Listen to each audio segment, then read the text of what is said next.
सभी युवा साथियों का सादर अभिनंदन। साथियों, आज युवाओं के सामने सबसे बड़ी चुनौती किस चीज की है? अगर मैं ये कहूं कि युवाओं के सामने सिर्फ एक ही बड़ी चुनौती है, वो है कि उनको रोजगार के साधन उपलब्ध नहीं है।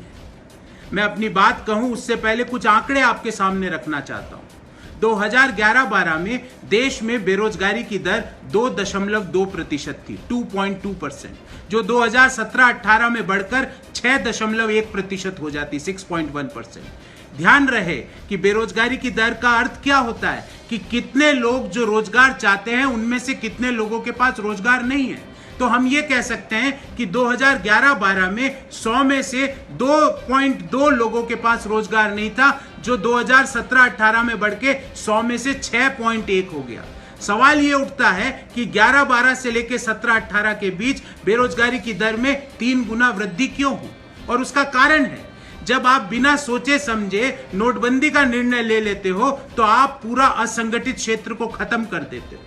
जब आप गलत तरीके से आनन फानन में जीएसटी लागू कर देते हो देश में, तो आप पूरे संगठित क्षेत्र को खत्म कर देते हो।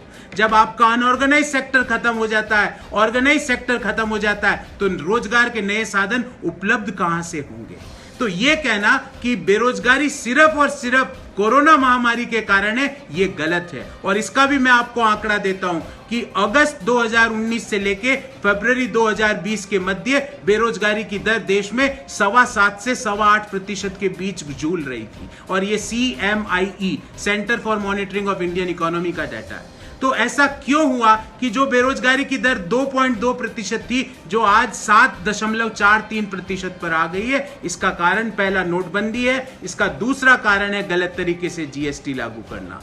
इसलिए हम बार बार मांग करते हैं कि नए रोजगार के साधन उपलब्ध करने के लिए लोगों के हाथ में कैश ट्रांसफर कीजिए, क्योंकि कैश से नई डिमांड का सृजन होगा, नई डिमांड से नया कंजम्पशन आएगा, नया कंजम्पशन कंपनियों को नए प्रोडक्शन के लिए बाध्य करेगा और नया प्रोडक्शन से नए रोजगार के साधन उपलब्ध होंगे।